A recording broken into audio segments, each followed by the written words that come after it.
Então, há um reclame de Natal da Vodafone que eu apreciei bastante este Natal. E ele mostra a realidade, a dificuldade que é viver com um problema de saúde mental. Ah, mesmo que fale outras coisas, este reclame ele mostra como às vezes com um pequeno passo, é possível que haja melhoras. É possível que se a pessoa que sofre der um primeiro passo, as coisas de facto tomem um rumo novo, que as tira de um lugar sombrio e tenebroso, ah, então para um lugar de luz, de alegria, na companhia de outros, com restauração. E eu gostei muito da sensibilidade na escolha deste tema. Ah, mas é interessante o contexto, o conceito desta necessidade do primeiro passo. De alguma forma, isso parece estar ligado ao Natal. Mas há outro lado deste reclame, ah, é que o fator decisivo parece ser que a pessoa seja capaz ou que ela tenha a vontade de dar o primeiro passo. E nesse sentido, um reclame que parecia tão esperançoso parece um pouco desesperante. Será que uma pessoa que está a enfrentar um problema sozinho consegue se superar a si própria e ela mesma dar o primeiro passo? E se conhecemos a realidade dos problemas de saúde mental, sabemos que esta mensagem pode ser um pouco desesperante. Só se tu conseguires dar o primeiro passo. Estás preso, a solução parece que para conseguires ser livre é preciso te libertes. E aí não estás preso. E a Bíblia diz que esta é a nossa realidade, num nível mais profundo. Nós estamos presos, nós estamos às vezes sozinhos em trevas, mas se de facto o Natal é acerca do primeiro passo, a boa notícia da Bíblia é que o primeiro passo não é dado por nós, é por Deus. Foi Deus quem deu o primeiro passo. Qualquer religião ou visão do mundo vai dizer que para sermos livres precisamos de fazer algo. Cumpre uma série de regras, segue um conjunto de direções, observa certos rituais, faz isto ou não faz aquilo, e aí tudo irá ficar bem.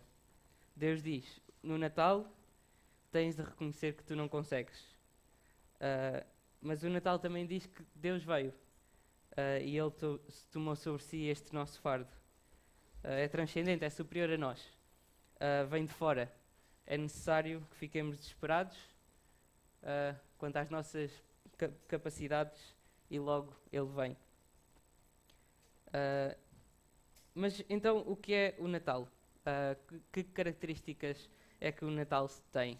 Quando olhamos à nossa volta, vemos luzes, vemos estrelas, vemos verde e vermelho. Mas o que é que nos traz de volta àquele primeiro Natal, podemos dizer assim? E é nisso que vamos estar a pensar, no capítulo 2 de Mateus, e eu vou ler. Então, e diz assim: Depois de Jesus ter nascido em Belém, da Judeia, no tempo do rei Herodes, vieram alguns magos do Oriente a Jerusalém, perguntando: Onde está o rei dos judeus recém-nascido? Vimos sua estrela no Oriente e viemos adorá-lo. Ao saber disso, o rei Herodes perturbou-se e com ele toda a Jerusalém. Depois de convocar todos os principais sacerdotes e os mestres do povo, perguntou-lhes onde deveria nascer o Cristo. Eles responderam: Em Belém da Judeia, pois assim está escrito pelo profeta: E tu, Belém, terra de Judá, de modo nenhum és a menor entre as principais cidades de Judá, porque de ti sairá o guia que conduzirá meu povo Israel. Então Herodes chamou secretamente os magos e procurou saber deles com precisão quando a estrela havia aparecido. E enviando-os a Belém, disse-lhes: Ide e perguntai cuidadosamente sobre o menino. Quando o achardes, avisai-me, para que eu também vá adorá-lo.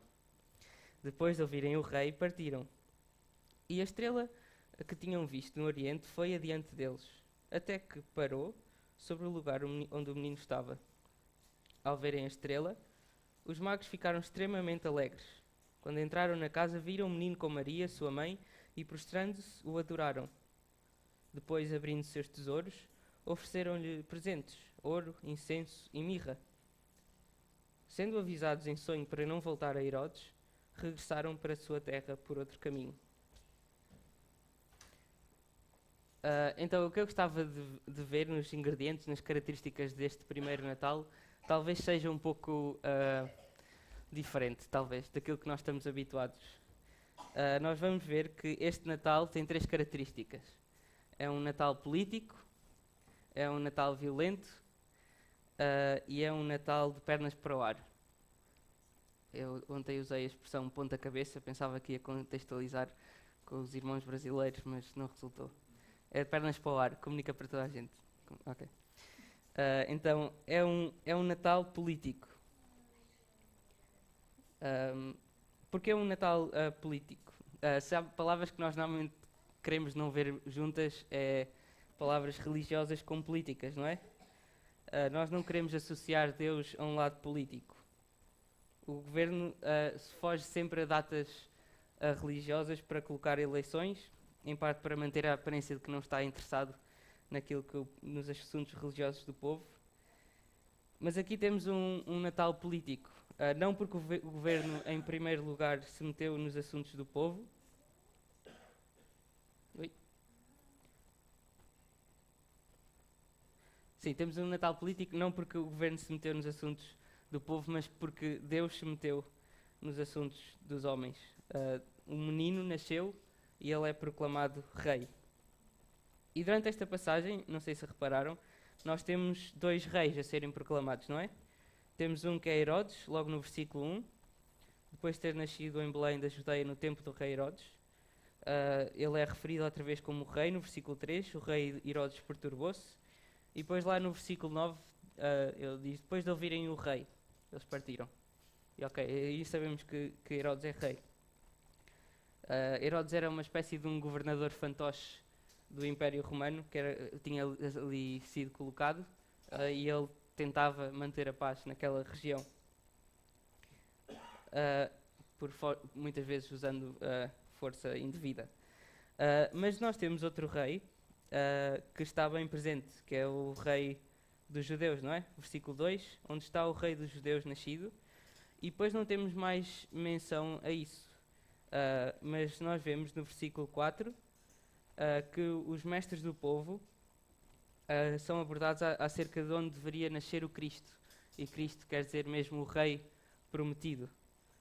Aquele que nas escrituras do Velho Testamento era esperado. Um rei que era enviado por Deus.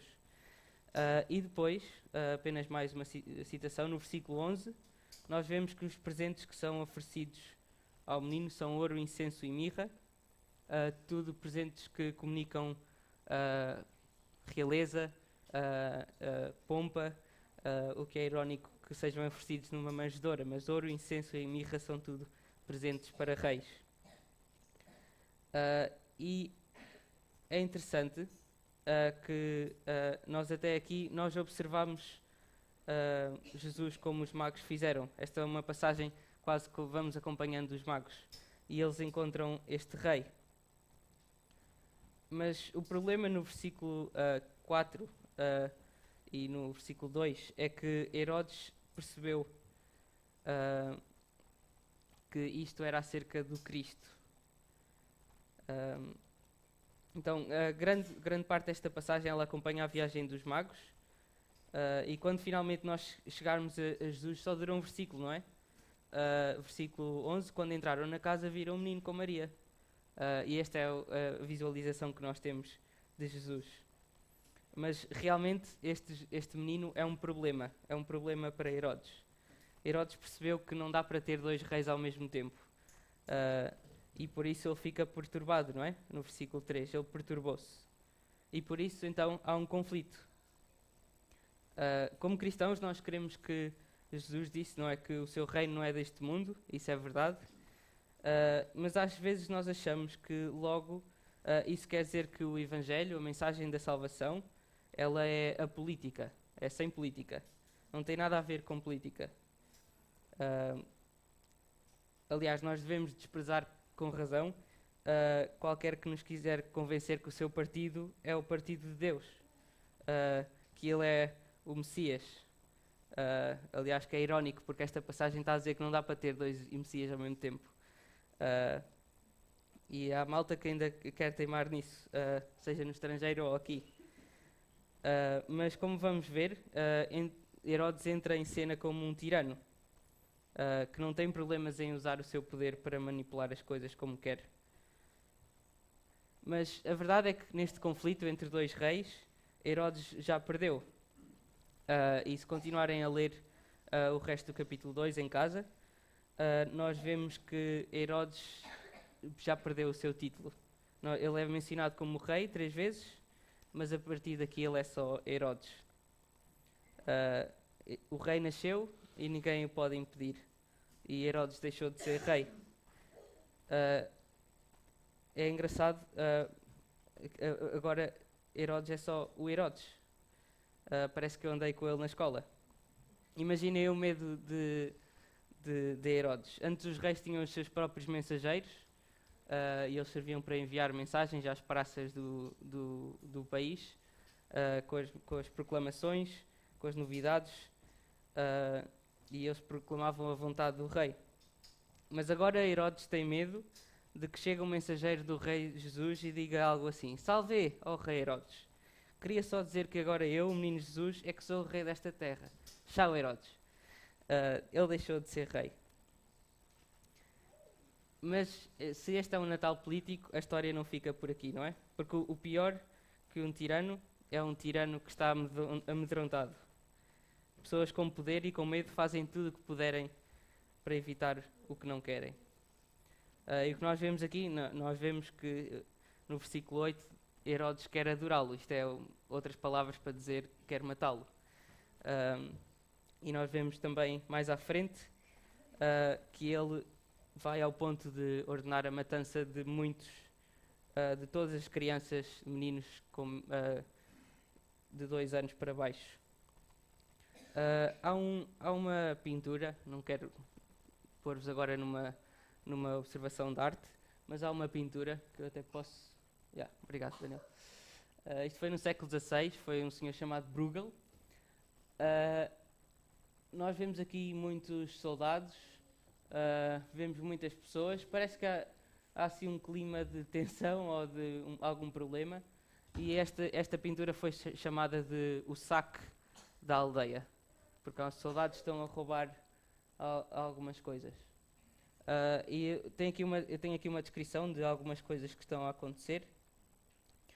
Temos uma mulher que está em pé, em luto, porque no seu colo tem uma variedade de carnes e queijos. Tem um casal que parece que está a implorar a um soldado que leve o ganso, leve a sua filha em vez de ficar com o ganso. Há um grupo de soldados que estão a desferir golpes num monte de gado, ali atrás, muito peru, aconselho. E para garantir que eles estão todos mortos. Há também mulheres que estão a fugir em horror, enquanto outro soldado fere um pequeno javali. E há um soldado que atravessa um alambique, ou um pote, que está no colo de uma senhora. Então, boas coisas aqui a acontecer ao mesmo tempo. Só que há um problema, que quando foram olhar outra vez para esta pintura, começaram a ver que camadas de tinta tinham sido acrescentadas. E na realidade todo o gado e todas as peças de Natal que nós vemos ali eram crianças que estavam a ser executadas. É uma cena horrífica. Ainda bem que vocês não conseguem ver muito perto. Peço ao Daniel que mude para a outra. Pronto, isto foi o que eles descobriram depois de muita tecnologia. São tudo bebés. É uma cena horrífica. E o pintor está aqui a criticar os abusos da Igreja Católica governada... da Igreja Católica não, do Estado espanhol governada pelo Filipe I, sinceramente também tirou a independência a Portugal, na Holanda. Mas se conhecem um pouco do que vem a seguir em Mateus, terão identificado talvez que isto é uma crítica que usa não o que aconteceu naquela altura, mas o que aconteceu aqui em Mateus 2. Herodes mandou executar todos aqueles bebés, porque ele tinha medo de um rei que era menino. Então, na realidade, ele está a dizer que esta violência faz-me lembrar algo que eu li na Bíblia. Só que a violência na Bíblia é ainda mais forte do que a violência que eles estavam a passar. E é um rei que tem medo e por isso se torna violento. Herodes decide que a solução é garantir que o rei nascido é rei morto. É a absoluta tirania. Do mais forte usar, abusar e exterminar o mais fraco, usando o seu poder para isso. E na realidade, até o que aconteceu neste tempo a Jesus é em si uma imagem, ou é um episódio 2 de algo que tinha acontecido na Bíblia. Aqui Herodes é uma espécie de um faraó. E a história, talvez a história mais cataclísmica no Velho Testamento é de quando Deus libertou o seu povo do Egito. Eles eram escravos, ele trouxe-os para fora, para a terra prometida, para Israel. E há muitos paralelos a acontecer. Há um rei tirano que é ameaçado de perder o seu reino. Ele tenta agir com astúcia, então ele tenta que bebés masculinos sejam mortos. E ele tenta matar o libertador. E aqueles que estão encarregados de obedecer ao rei não o fazem porque temem a Deus. Há 2 Josés com sonhos, há muitas coisas a acontecer. Há uma estrela guia que guia o povo, assim como havia uma nuvem à noite. E há uma viagem de e para o Egito. Então, mas Deus está a dizer, eu sei que é violento, mas o que eu estou a dizer é que Herodes é apenas mais um tirano, um faraózinho que se coloca no meio dos planos de Deus para salvar o seu povo. E Jesus não é mais que o Salvador que vem, ele é o Salvador. Mas agora ele vem fazê-lo de maneira definitiva, enviando o seu filho, o rei. Então este é um Natal político, é um Natal violento e finalmente é um Natal de pernas para o ar.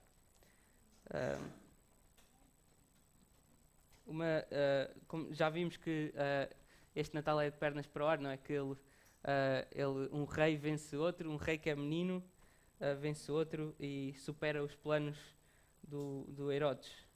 Uma das passagens mais emblemáticas no Velho Testamento que fala sobre o que é que ia acontecer quando Deus viesse, diz isto: todo o vale será levantado e será abatido todo o monte e todo o outeiro, e o terreno acidentado será nivelado, e o que é escabroso, aplanado. O que ele está a dizer é que quando Deus vier, o orgulhoso vai ser humilhado, o humilde exaltado, tudo vai ficar ao mesmo nível. Não vai sobrar nada que não passe sobre o filtro de Deus. E nós vimos que este pernas para o ar já aconteceu, ele destronou o rei Herodes. Mas não só isto. Nesta comparação entre Êxodo e esta passagem, há outro elemento. Por causa da perseguição de Herodes aos recém-nascidos, José e Maria têm de fugir. E eles fogem para o Egito. Agora, Israel tornou-se o Egito, e o Egito tornou-se a terra prometida.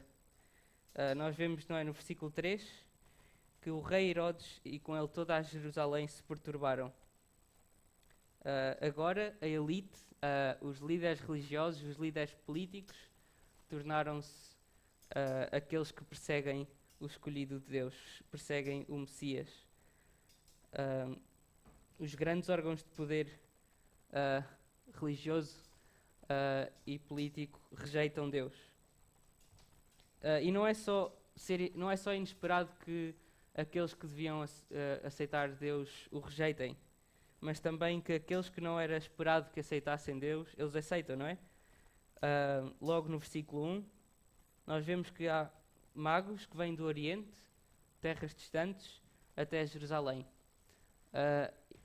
Não era esperado até aqui, talvez. Deus sempre quis que aquele que não fazia de Israel viesse a ser do seu povo. Mas agora pessoas de outras nações vêm por livre vontade à procura do rei dos judeus para adorá-lo. Nós vemos também no versículo 10, não é? Que eles ficam extremamente alegres quando finalmente vem a estrela e encontram o sítio onde está o menino. Eles oferecem presentes de ouro e estão a dizer: este é o rei que nós queremos. E depois eles obedecem a Deus e não voltam a Herodes. E é neste sentido que o Natal é improvável. Deus destrona reis e Aqueles que o deviam aceitar não aceitam, e aqueles que nós não esperávamos que o aceitassem, eles aceitam. É um Natal de pernas para o ar. Então, o que significa crer em Jesus neste Natal? No outro dia havia um direto da TVI com um jornalista que está neste momento em Kiev, na Ucrânia, e foi desta forma que o direto terminou, com a jornalista do telejornal a pedir a todas as pessoas em casa que tivessem desejos de paz neste Natal. E nós estamos muito habituados a isto, não é? A ideia de desejar o bem. E foi algo dito com muita intensidade. Mas na realidade não há muita força nisso, não é? Não é mais do que um otimismo, do que os nossos esforços telecinéticos, de a nossa força de vontade à distância de alguma forma possa melhorar as coisas. E essa é a realidade. Se Jesus não nasceu, se ele não era quem esta passagem diz que é, se ele não veio para nos libertar, então sim, tudo o que resta é comércio no Natal, camadas de sentimentos, de paz, meros desejos sem poder. Se o menino não foi o rei do universo, se ele não veio para nos libertar, então sim, nada resta. Nas palavras de um famoso ateísta, Richard Dawkins, ele diz: num universo de eletrões e genes egoístas, forças físicas cegas e replicação genética, algumas pessoas irão se magoar, outras pessoas vão ter sorte. E não encontrarás rima ou razão nisso, nem qualquer justiça. O universo que observamos tem precisamente as propriedades que deveríamos esperar que tivesse se há lá no fundo nenhum desenho, propósito, mal ou bem, apenas indiferença sem piedade. Não há bem ou mal, diz Dawkins. O que é que significa crer no Natal hoje? Significa que no meio disto tudo, Jesus reina, Deus reina. E pode parecer estranho gerir isto, não é? Porque esta passagem diz que Jesus já naquele momento é rei, mas as injustiças acontecem na mesma, não é? Não há tiranos que morrem sem nunca se terem sido julgados ou condenados. Onde é que está a justiça? Mas esta passagem diz que, independente do resultado de qualquer eleição, Jesus é o rei. E ele irá reclamar tudo o que lhe pertence. Natal significa que este não é o fim da história. Significa que, na realidade, tiranos nunca vencerão. Significa que Putin nunca sairá impune, nem que morra sem ser julgado. E significa também que não há improváveis, não é? O menino nasceu e morreu para guiar e salvar o seu povo.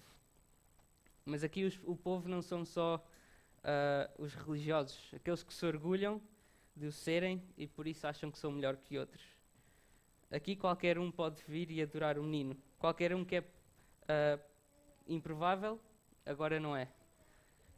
Se achas que não és o tipo de pessoa que Deus queira, que não mereces, que já falhaste muitas vezes ou simplesmente nunca te importaste, que és improvável, então em Jesus passaste a ser provável. És precisamente o tipo de pessoa para o qual Ele veio. E Ele já veio, Ele já deu o primeiro passo. Ele dá sempre o primeiro passo. Aí só temos de o receber. Então estas são as boas novas do Natal. Um Natal que é político, que é violento, mas que é de pernas para o ar, em que os improváveis se tornam prováveis. Aí são boas novas, são boas notícias de alegria. E que por mais que sejam repetidas, e para o ano vamos estar a repetir, posso já anunciar isso em frente a todos, vai haver um culto de Natal, por mais que sejam repetidos, nunca deixarão de ser novas. Bom Natal.